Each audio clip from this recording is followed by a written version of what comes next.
Welcome back to the Plot Twisters podcast, the show where stories unravel, heroes break, and every twist leaves you gasping. I'm your host, Jalon Webster. And I'm your co-host, Mia Martini. Today we're diving axe first into chaos with a deep dive review of Amber the Cursed Berserker Book 2 by Via Lewis and Azrie, the sequel that takes rage, trauma, and high fantasy to a whole new level. This series came in swinging with Book 1, introducing Amber, a young woman cursed with berserker power so overwhelming, it's as much a danger to her allies as it is to her enemies. Book 2? It's darker, deeper, and absolutely drenched in blood, guilt, and moral complexity. We're going to break it all down. Plot, characters, world building, the highs, the lows, and whether this sequel steps up or spirals out. Segment 1, the story so far. Let's set the stage. Book 2 picks up not long after the explosive finale of Book 1.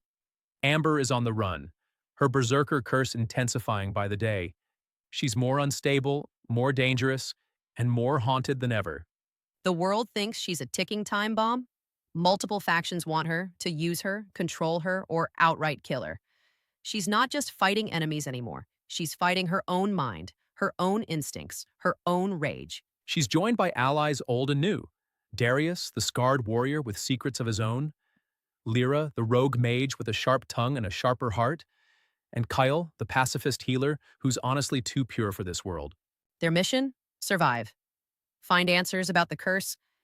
Maybe, and just maybe, find a way to end it. But this book doesn't hand out happy endings easily. Every page bleeds conflict. Segment 2, Character Chaos. Let's talk Amber. She's not your classic fantasy heroine. She's violent, unstable, full of shame, and yet you root for her. Her journey is raw and brutal, but it's human. Absolutely, she wants to be good. She wants to be free of the curse. But she's drowning in guilt over the lives she's taken. Some deserved, some very much not. What I love is how Via Lewis and Azrie don't sanitize her. Amber is terrifying. Her berserker form is monstrous, and the book doesn't let us forget that. But we also see flashes of the girl underneath, the one who loves, who regrets, who remembers a time before all the blood. And the supporting cast gets more development this time. Darius gets a major reveal about his past that made me go, oh, that's why he's so cold. Lyra becomes more than just comic relief. She's the emotional check on Amber, calling her out when needed. Kale, though, I love him, but I wanted more. He fades into the background in the second half. His role is important, but he doesn't grow the way others do. Totally agree. If there's a weak link in the character lineup, it's Kyle. Great concept, but underused. Segment 3, The World and the War. Let's talk world building. This book expands the universe in a big way. We go to cursed forests haunted by berserker spirits, into the ruins of lost civilizations, into territories ruled by cruel warlords who see Amber as a weapon, not a person. The lore around the curse deepens. We learn about ancient berserkers, how the curse was created, and why Amber is unique, and potentially even more dangerous than the originals. It's rich stuff. The authors clearly put thought into this world's history and politics. But it does get a bit dense. Some chapters feel more like lore dumps than story progression. Yeah, the pacing dips in a few places because of it. I love a good map and backstory, but when I need a glossary to remember who's who, that's a red flag. Segment 4, Writing Style and Tone. Stylistically, this book hits hard. The prose is sharp, gritty, and emotional. The fight scenes are cinematic. You can feel every strike, every roar, every pulse of berserker fury. And then, out of nowhere, you get these tender little moments. Amber remembering her childhood. A quiet fireside scene. It makes the violence feel heavier because we're reminded of what she's lost. The dialogue's mostly solid. A little edgy at times, but it fits the tone. My only critique is that Amber's internal monologues get repetitive. We get it. She feels like a monster. But she circles that thought a few too many times. Yeah, the emotional beats sometimes hit the same note over and over. I wanted more progression in her mindset, not just reaffirmation. Segment 5, Emotional Themes.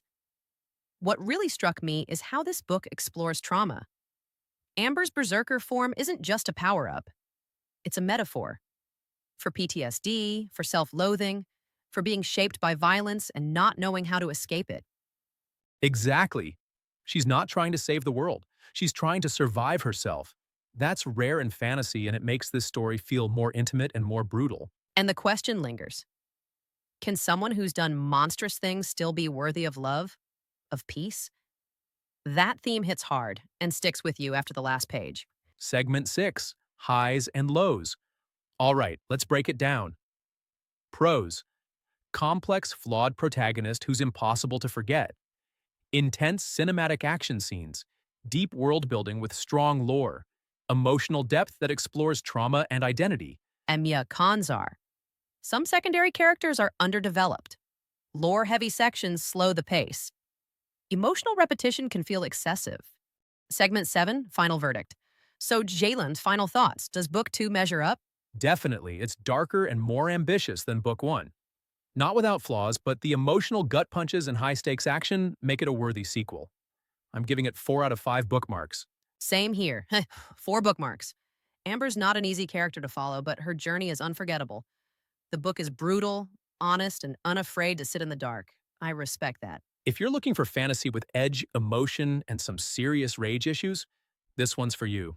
Thanks for listening to Plot Twisters. If you've read Amber the Cursed Berserker, Book 2, drop us a comment. What did you think of Amber's arc? And don't forget to follow, like, and subscribe. We've got a whole lineup of wild reads coming up, and trust us, you don't want to miss a twist. Until next time, Keep reading. and keep twisting the plot. Bye-bye. Bye-bye.